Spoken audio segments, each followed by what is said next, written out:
Aujourd'hui on se retrouve pour une nouvelle vidéo dans laquelle je vais vous montrer comment faire un maquillage qui soit parfait pour celles qui portent des lunettes. Donc voilà, pour celles qui portent des lunettes savent que c'est un petit peu compliqué de pouvoir se faire des maquillages, notamment au niveau des yeux, et particulièrement moi qui a la paupière tombante, c'est encore plus compliqué pour ne pas se faire cacher le regard derrière les lunettes.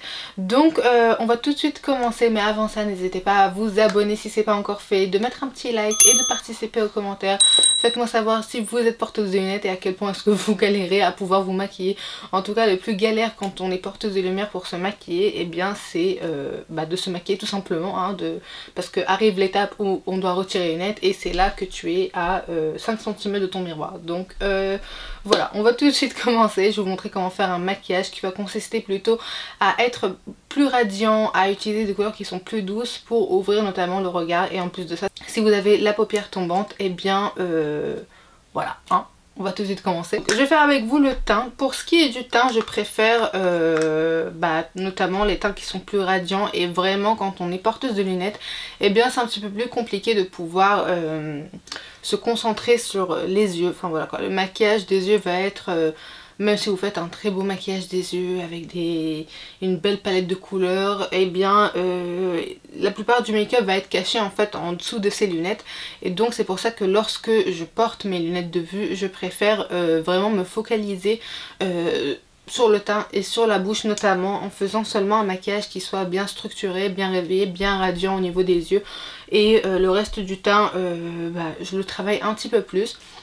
Donc pour cette fois-ci j'ai utilisé pour le primer, c'est le Plump Prime Luxury Face Plumping Primer de Too Faced. Donc tout simplement c'est leur sérum pour la base tout simplement. J'aime bien l'utiliser, celui-ci il donne vraiment un effet radiant, il repulpe la peau et vraiment je trouve en tout cas qu'il fait très bien tenir le maquillage en dessous. Ensuite on va passer au fond de teint. Pour le fond de teint j'ai utilisé le Face Glow de Natasha Denona, celui-ci il est en teinte 42, c'est vraiment un fond de teint qui se revendique vraiment très très léger. Il ne va pas apporter énormément de couches, énormément de couvrance, et c'est un fond de teint qui est juste sublime au niveau de son fini. Alors en ce moment, de ce que j'ai vu en tout cas sur le site de Natasha Denona, il est vendu à même pas 25 €. Donc je pense qu'ils sont en train de se faire liquider le stock, et pourtant je trouve que c'est leur meilleur fond de teint qu'ils proposent dans leur gamme.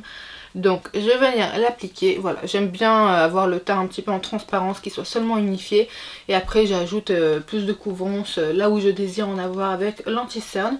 Mais pour le teint en entier, voilà, j'aime bien avoir cette petite couvrance, et celui-ci notamment il a un fini vraiment sublime, il a un glow naturel, et pourtant j'ai la peau mixte. Et je le supporte très bien celui-ci. Voilà, comme je vous ai dit, j'aime bien en fait un petit peu plus me focaliser sur le teint. Donc j'aime bien avoir des matières qui sont un petit peu plus, encore une fois, radiantes, glowy. Mais sans pour autant être gras, que le teint soit tout simplement bien fait et en bonne santé. En tout cas qui paraisse en bonne santé, hein. Suite à cela, je vais venir utiliser l'anti-sun. Celui-ci c'est le Can't Stop Won't Stop en teinte 7 naturelle de NYX. C'est un anti-cerne que pour l'instant je suis en train de tester, mais je trouve qu'il est pas mal. Donc je vais venir l'appliquer au niveau des cernes, sous le sourcil. Ça je vous le recommande de le faire surtout quand on est porteuse de lunettes, pour pouvoir en fait mieux nettoyer cette zone là et qu'elle soit plus définie. Comme ça vraiment ça nous donne un joli cadre aux yeux. Je l'applique également là où je voudrais un petit peu plus de couvrance. Donc chez moi c'est surtout les joues. Voilà, j'ai eu une petite affalée de boutons ces temps-ci parce que j'avais utilisé un masque complètement affreux de Action qui m'avait tout simplement retiré tout mon duvet et agressé la peau. Donc j'avais eu une petite affalée de boutons, et là il me reste notamment les cicatrices. Donc il me faut un petit peu plus de couvrance à chaque fois au niveau des joues. Voilà, j'ai fait une bêtise, ça arrive. En tout cas cet anti-cerne là je le trouve vraiment très bien. Il a une couvrance moyenne, je ne dirais pas qu'il a une couvrance totale. C'est vraiment une couvrance moyenne, mais en fait c'est surtout son fini que j'aime bien. Alors après, moi qui a des petites stries en fait au bas des yeux, eh bien je trouve qu'il file quand même à l'intérieur. Donc j'essaye pour l'instant de lui donner des petites chances et de le tester au fur et à mesure. Donc là c'est peut-être la 4e fois que je le teste. Donc j'aimerais bien en fait continuer pour pouvoir vraiment avoir un avis complet sur celui-ci. Toute chaude, elle a été au soleil. Bonjour. Voilà. Salut. Elle est trop mignonne, elle est toute chaude mon dieu, oula. Je vais maintenant passer à la poudre. Pour la poudre, je vais utiliser la Anastasia Beverly Hills. C'est tout simplement leur poudre libre et celle-ci elle est en teinte translucente. Voilà, également je suis en train de la tester. Je vais voir en fait si elle bat ma petite Huda Beauty que j'ai l'habitude à chaque fois d'utiliser, la Easy Bake. Donc je vais venir l'appliquer au niveau des cernes, donc sous les yeux, au niveau de la zone T, du nez également. Et maintenant je vais venir passer au bronzer. Donc le bronzer et le blush, je vais utiliser des produits qui sont liquides. Donc comme vous avez vu, j'ai pas poudré tout le teint, en tout cas là où le bronzer et le blush doivent venir s'installer. J'ai pas poudré, donc c'est pour ça que je peux faire cette étape là. Donc je vais venir utiliser le petit bronzer stick de Milk. C'est le Matte Bronzer Baked. Donc voilà, il n'a pas de nom spécifique. En tout cas c'est le petit format que vous pouvez trouver à côté des caisses à Sephora. Donc j'ai pris ce format là pour pouvoir venir tester. Et donc je vais venir en prélever avec un pinceau. Et celui-ci j'avais vraiment envie de le tester. Donc je l'avais reçu dans la vidéo, je vous avais fait un haul énorme que j'avais déboursé presque 500 € même plus à Sephora. Donc je l'avais reçu en tant qu'échantillon gratuitement. Et donc je vais venir l'appliquer au niveau des pommettes. Enfin dans le creux des pommettes plutôt. En tout cas je trouve qu'il se travaille assez facilement. Oui, j'aime bien sa teinte, elle n'est ni chaude ni froide, c'est vraiment une teinte neutre. Donc je vais venir également l'appliquer sur le nez. Sur le nez je fais pas forcément un contouring, je vais juste venir en fait lui donner un petit peu plus de relief. Voilà, pour pas non plus qu'il s'y perd. Oui, c'est vraiment un bronzer que j'apprécie bien, c'est la première fois que je le teste et il est super joli. En tout cas sa teinte j'aime vraiment beaucoup. Oui. Et ensuite je vais venir appliquer un blush. Pour le blush je vais utiliser les blushs Rare Beauty. Franchement je suis tombée complètement amoureuse de ces blushs là. Je l'avais également testé dans la vidéo que je vous avais fait un haul Sephora. Celui-ci c'est la teinte Lucky et franchement mais je trouve qu'il en faut tellement peu de ce blush pour pouvoir avoir un résultat. Genre le truc a duré pendant 1000 ans. Donc je vais venir en appliquer là. Peut-être que j'en ai mis un peu trop. Oui ça je pense que c'est vraiment trop de blush. Donc je vais venir l'estomper avec le Beauty Blender. Ouh là là, ouh là là. J'aurais dû le mettre d'abord sur ma main avant de venir l'appliquer directement à la joue. Celui-ci également, ça fait même pas deuxième ou troisième fois que je l'utilise. Donc j'essaie un petit peu d'apprendre sa manière d'être utilisé. En tout cas, je trouve qu'il s'est un petit peu retiré. Oui, il s'est un petit peu retiré. Je vais peut-être venir l'utiliser au pinceau. Donc je vais l'appliquer en fait sur le dos de ma main. Et je vais venir utiliser un pinceau. Peut-être que ça fera mieux. Je ne sais pas.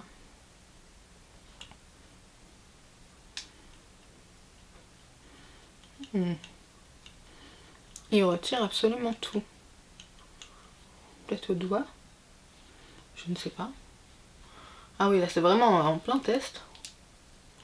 Ah oui, oh là là, oh là là. Oh non, non, non, non, oh non, non, non. On va reprendre le Beauty Blender avec le côté sur lequel j'ai appliqué le fond de teint pour venir un petit peu plus l'estomper.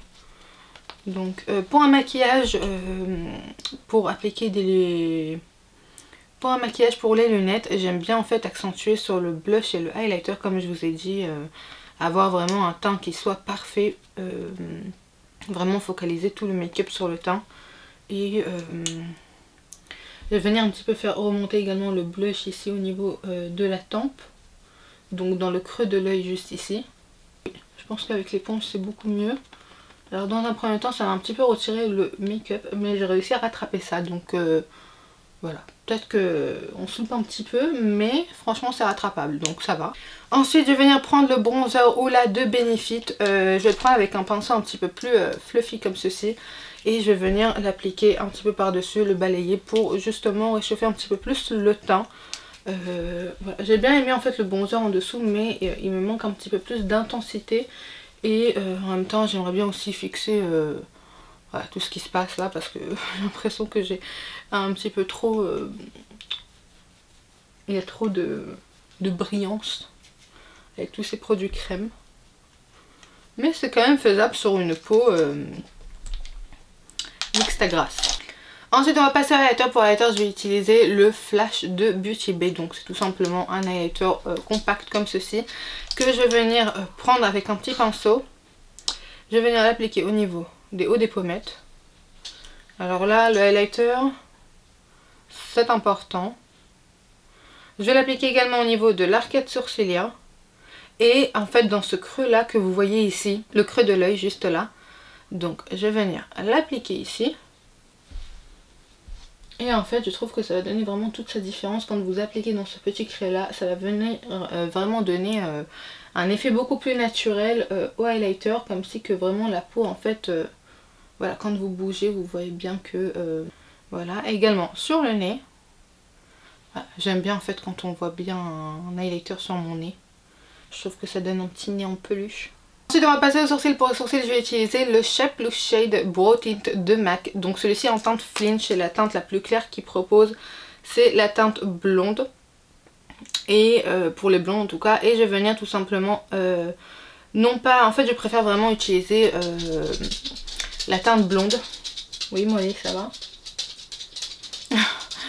J'aime vraiment venir utiliser la teinte blonde parce que malgré que vous voyez que je ne suis absolument pas blonde, mais en fait ça va moins durcir le regard, parce que si j'utilise une teinte qui est adaptée en fait à la couleur de mon sourcil, à la couleur de mes cheveux, et bien ça va vraiment renforcer mon regard, intensifier encore plus mon regard, alors que j'ai clairement la peau claire.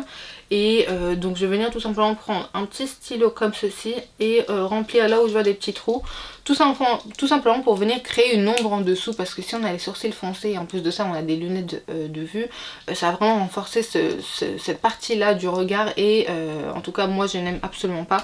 Donc voilà, c'est pour ça que je préfère tout le temps utiliser la teinte blonde, ça agresse moins en fait au niveau du regard, et je trouve que les sourcils devraient être adaptés au niveau de la carnation de peau et non pas au niveau des cheveux. Alors bien entendu si vous êtes rousse c'est autre chose, et si vous êtes blonde également.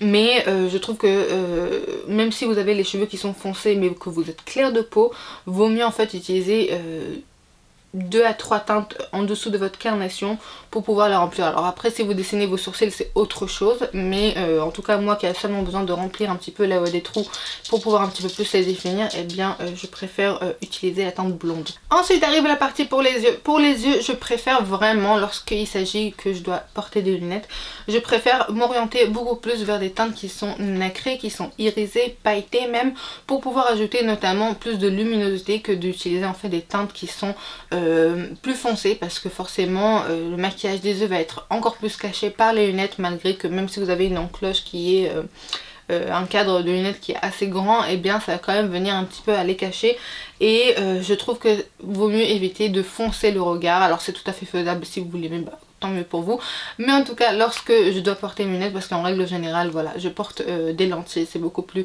facile pour moi vu que j'ai un numéro qui est vraiment très bas au niveau de la vue, et bien voilà j'ai préféré opter pour les lentilles. Mais si vous portez des lunettes, et bien c'est pour ça que vous êtes dans cette vidéo là, je vous conseille vraiment d'opter pour des teintes qui sont plus là pour structurer, et des teintes qui vont vraiment venir illuminer le regard. Donc je vais utiliser pour aujourd'hui la I Need a Nude palette de Natasha Denona. C'est vraiment une palette que j'apprécie énormément et que je trouve que ces teintes irisées sont fantastiques. Donc on va tout de suite s'y pencher là-dessus. Alors je vais faire vraiment un maquillage qui est assez léger au niveau de la paupière pour ne pas non plus alourdir. Donc comme je vous ai dit, je vais prendre tout d'abord la teinte Vague, pardon, et je vais venir l'appliquer dans le creux de paupière tout simplement, pour venir dans un premier temps de définir le creux. En tout cas moi comme vous voyez j'ai une paupière qui est tombante, donc pour pouvoir un petit peu plus l'agrandir et donner l'effet comme si qu'elle est un petit peu plus normal. Donc oui, je lève mes sourcils pour pouvoir me maquiller, et je vais venir tout simplement me créer un faux creux, mais avec une teinte qui est quand même assez légère, qui est un petit peu un rose antique, un petit peu plus saumoné. Donc voilà. Et avec cette même teinte en fait, pour les paupières tombantes, je vous conseille à chaque fois de l'étirer vers l'extérieur, vers le sourcil, pour pouvoir vraiment avoir cet effet allongeant du regard. Ça sera seulement un effet d'optique hein, bien entendu. Le ras de cils personnellement je préfère ne pas y toucher, parce que encore une fois je n'ai pas envie d'avoir quelque chose qui va me définir encore plus l'œil. Voilà, je préfère vraiment avoir le ras de cils qui est assez dégagé, qu'il n'y ait pas vraiment de matière ou quelque chose qui va venir foncer pour vraiment déterminer la taille de l'œil. Donc je vais plutôt me concentrer sur le dessus de l'œil. Là maintenant je vais venir prendre la teinte mèche, et avec elle je vais venir un petit peu plus estomper le rebord pour avoir quelque chose de beaucoup plus harmonieux et de dégradé. Donc c'est vraiment une teinte qui est assez claire et froide. Voilà, comme vous voyez, j'aime vraiment l'appliquer au niveau des bordures. Et maintenant je vais venir prendre une teinte irisée. Donc je vais venir opter aujourd'hui pour la teinte Sheen, qui est vraiment une teinte sublime. Et je vais venir l'appliquer au niveau de toute la paupière mobile et la faire dépasser un petit peu aussi vers le haut de la paupière sans aller en fait au niveau de l'extérieur de l'œil. Donc tout simplement je reste sur le début. Pour un petit peu plus s'amuser, je prends la teinte Muse qui est vraiment une teinte magnifique dans cette palette là. Et celle-ci je vais un petit peu plus la concentrer au niveau du milieu vu qu'elle va vraiment nous donner cet effet mouillé qui est juste sublime franchement cette teinte là. D'ailleurs je suis vraiment fan des fards irisés de Natasha Denona, je la trouve vraiment super bien réussie. Et comme vous voyez, même sans lunettes, je trouve que ça a complètement ouvert le regard, ça l'a bien défini de façon positive. Et avec des lunettes, ça va vous permettre de garder encore une fois ce regard éveillé. Je vais également venir reporter la teinte Muse au coin interne. Voilà, pour agrandir un petit peu plus encore une fois. Et maintenant je vais prendre un petit pinceau fin biseauté qu'avec lui je vais venir tracer un petit trait. Donc vous allez voir comment est-ce que je vais le tracer. Donc je prends la teinte Silhouette. Voilà, j'en prends vraiment un petit peu et je vais venir en fait vers vraiment coller au ras-de-cils de façon très fine juste ici à l'extérieur de l'œil. Et avec ce qui me reste en fait en matière sur le pinceau, je vais venir étirer vers l'extérieur juste pour avoir encore une fois cet effet un petit peu plus allongeant. Voilà, j'essaie de ne pas trop le faire marquer, je n'ai pas envie d'un trait de liner mais tout simplement une ombre qui va nous donner la sensation comme si que l'œil est étiré sans pour autant le structurer. Alors vraiment, en tout cas moi, je n'aime absolument pas porter du liner lorsque je porte des lunettes de vue. Parce que comme je vous ai dit, je trouve que certes ça définit le regard en règle générale le liner. Mais avec des lunettes, ça fonce le regard encore plus et on a du mal à y voir nettement. Et ensuite je vais venir prendre un petit pinceau tout plat et je vais utiliser la teinte Fer qui est tout simplement le beige de la palette et avec elle je vais venir en fait nettoyer à l'extérieur pour avoir encore une fois ce côté tranchant. Et ça pour les paupières tombantes c'est pas mal. En tout cas c'est ce que j'aime faire à chaque fois dans mon make-up, que je porte des lunettes ou non. C'est vraiment appliquer en fait ce beige pour pouvoir bien nettoyer. Avant de passer au mascara, je vais venir maintenant appliquer un crayon beige dans la muqueuse inférieure. Voilà, je vous conseille vraiment un crayon beige et non pas un crayon blanc parce que tout simplement les yeux ne sont pas blancs. Ils sont un petit peu plus beige. Donc forcément pour ouvrir un petit peu plus le regard, je vais venir appliquer celui-ci. Donc le crayon c'est un Colourpop, ce sont les crèmes gel liner. Celui-ci est en teinte Honey Dude. Donc voilà, je trouve en tout cas que ça permet de plus agrandir les yeux. Et là maintenant on va passer au mascara qui est une étape qui est très très importante lorsqu'on porte des lunettes et même en règle générale, j'ai envie de vous dire. Mais ça a vraiment en fait ce qui aura vraiment office pour ouvrir le regard. Donc c'est très important d'accentuer là-dessus. Là je vais appliquer un recourbe-cils. Tout simplement pour avoir l'effet maximum du mascara. Et pour le mascara j'utilise toujours le cil sensationnel de Maybelline. Celui-ci est en version waterproof. Et je vais venir l'appliquer en faisant attention de ne pas toucher la paupière. Je reste vraiment en fait sur une seule couche. Je trouve que ça suffit amplement. Je n'ai pas envie de passer plusieurs couches parce qu'encore une fois ça reste un mascara qui est noir. Alors j'aurais bien utilisé un mascara marron pour ce make-up là. Pour adoucir encore plus le regard tout en le définissant. Mais le problème c'est que je ne trouve pas de mascara marron qui sont waterproof. Dans aucune marque ça n'existe pas. Mis à part chez Dior. Mais je ne suis absolument pas pour payer 30 € voire 40 € dans un mascara. Donc je vais m'en passer pour l'instant. Donc c'est pour ça que je reste vraiment sur une seule couche. Ça suffit amplement de ce mascara là. Et ça ne ferme pas trop le regard, ça ne l'alourdit pas trop. Parce que plus vous allez ajouter des couches, forcément les cils vont être un petit peu plus épais. Et c'est là que ça va devenir un petit peu problématique. Ensuite pour les lèvres, comme je vous ai dit, je préfère vraiment me concentrer sur les lèvres que sur les yeux. Donc voilà, vraiment avoir un teint qui est bien fait, qui est purifié, qui est bien net, bien glowy, également les yeux. Mais d'accentuer vraiment tout le regard sur la bouche. Donc je vais utiliser un rouge à lèvres rouge. Celui-ci c'est un rouge à lèvres liquide de Kiko. Ce sont les Magnetic Attraction. Donc voilà, je pense que ça a été avec une collection spécifique, mais enfin voilà, n'importe quel rouge à lèvres que vous avez fera l'affaire. En tout cas, les rouges à lèvres Kiko, les rouges à lèvres liquides, ils sont vraiment géniaux. Je trouve qu'ils ont une excellente qualité. Ils ne sont pas trop asséchants sur la bouche, ils sont faciles d'application et ils ont vraiment une très bonne tenue. Voilà tout pour cette vidéo, j'espère qu'elle vous a plu, j'espère qu'elle vous a aidé. Faites-moi savoir en commentaire quelle autre future vidéo aimerez-vous voir sur ma chaîne. Et en attendant, on se dit à la prochaine. À toutes.